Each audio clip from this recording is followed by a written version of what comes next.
What is up, guys? So today we're going to be talking about my 1-2 step kind of deal when it comes to throwing these swim baits as of recently. So on the lakes that I fish, most of them are kind of pressured. So like when I fish Aurora or Canyon, both of them get a lot of swim bait pressure, especially in recent years. So my thinking on it is I like to be one step ahead of the fish and then 2 steps ahead of the fisherman. And what I mean by that, What I mean by that is, so normally most fishermen, we go out and we got to stay one step ahead of the fish. That's kind of just the default and how it is. We have to fool those fish so we can catch those fish. So that's already kind of out of the way. Now the second thing though is you want to be 2 steps ahead of the fisherman.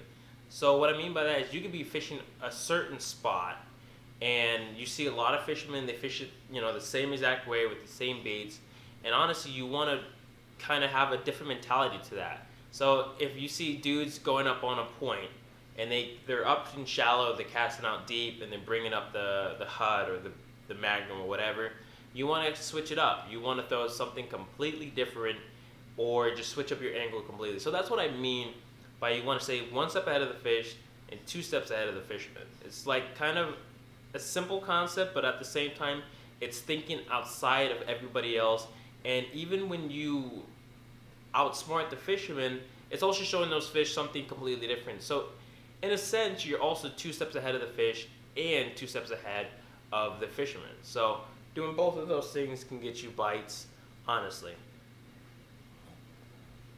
Now, I did a little article for Swimbait Underground in the past before. I'll leave like a link down in the description below if you guys want to take a read. But what it pretty much is what I'm kind of explaining right now.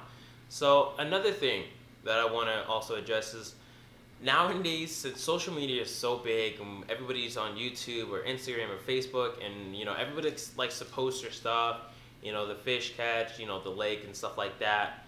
Now on the pressured lakes, we only have technically 3. One of them's kind of just straight dead, so we pretty much have 2 lakes that everybody pretty much throws swim baits on.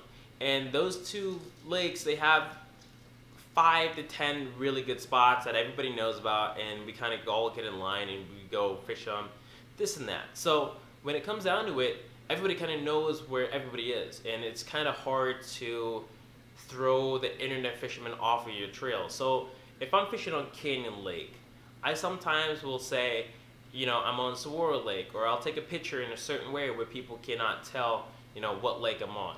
It may seem like kind of a dick thing to do, but honestly, I just don't want people to get the wrong impressions, to get the idea of like, well, if he's on there, let's go follow him. Let's go on his bite, this and that. Let's see what he's throwing.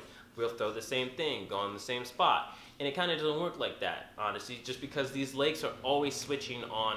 One day they could be slamming the 250, then the next day they're on the bottom eating a Huddleston or a Magnum.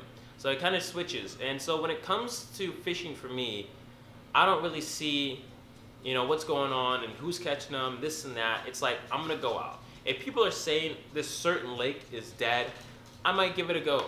I might give it a shot, because some people fish it completely different from how the fish, used to be eating. And yes, a lot of times, like our lakes right now, they've been hit with golden algae. So with the golden algae, it kind of makes the fishing difficult. Some spots have golden algae, some don't.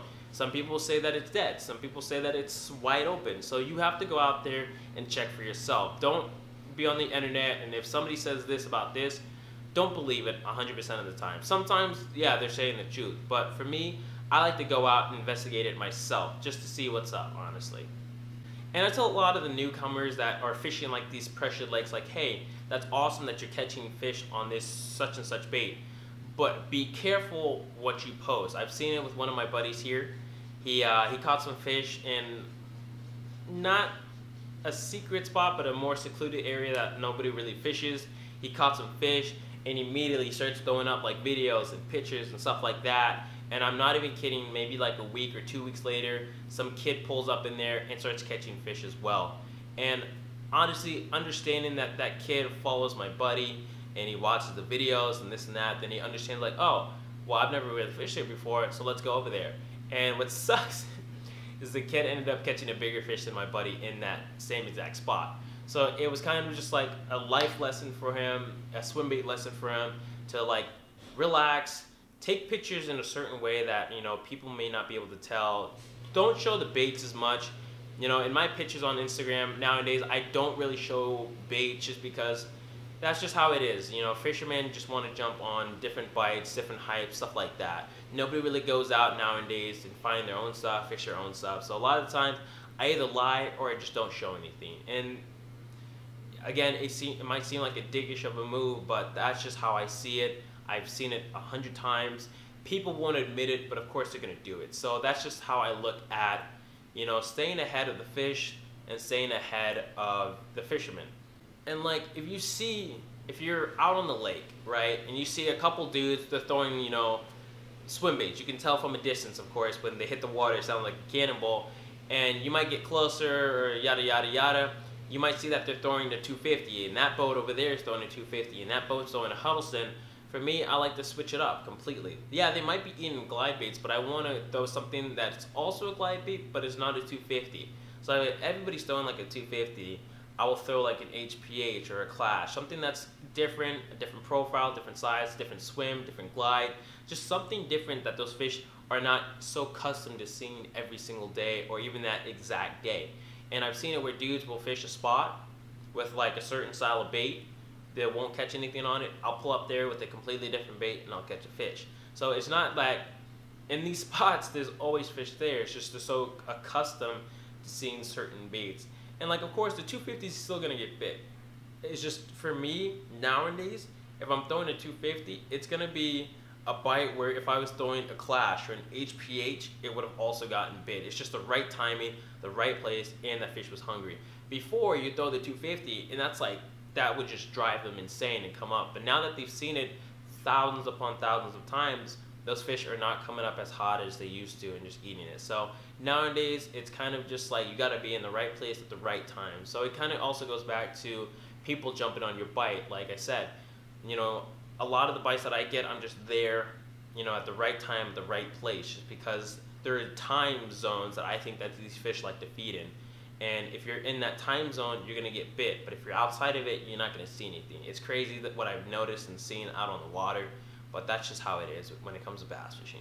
One last thing, when it comes to like fishing the swim baits, I have found that trying new things, new places, new ideas have gotten me a lot of bites. So when it comes to fishing like these pressured lakes or anything like that, I like to always experiment with new and different baits that I know people don't have or they don't fish as often. So like, you know, I'll see like a bait and I'm like, I'll look at it and I'm like, okay, it's got the right size, the right profile as this bait that gets bit, but it swims a little differently or it looks differently and I can fish it differently.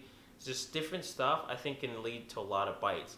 Even switching up the lakes and trying new lakes that you may know have big fish, but it's like different or it's far or it's something, it might be worth it. So I've been trying out like new lakes, new baits, like in the past 2 or 3 years, honestly. And some baits, some lakes, you know, some ideas, they don't work out. But sometimes it does work out and it's worth trying again in a certain time of year or yada, yada, yada. So whatever it may be, always line it up with the time of year and type of season that you're fishing in, just because, you know, you don't want to try something that's way out of this world in like a bad time frame to do it, you know. Like I've got a few ideas that I want to experiment with, but this time of year is not the time of the year to do it. But who knows, this could be the time of year to do it, but I think it's going to be better for like fall or winter time. So always wanted to experiment with the swim baits, see what will work and what may not work. Always thinking outside the box will definitely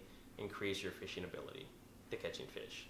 So none of this may even apply to you guys. I know some people out there, they have certain lakes and certain spots all to themselves, so they don't really care. So they'll post up, you know, the bait picture or, you know, the location, and like people will give people other tips and they'll tell them.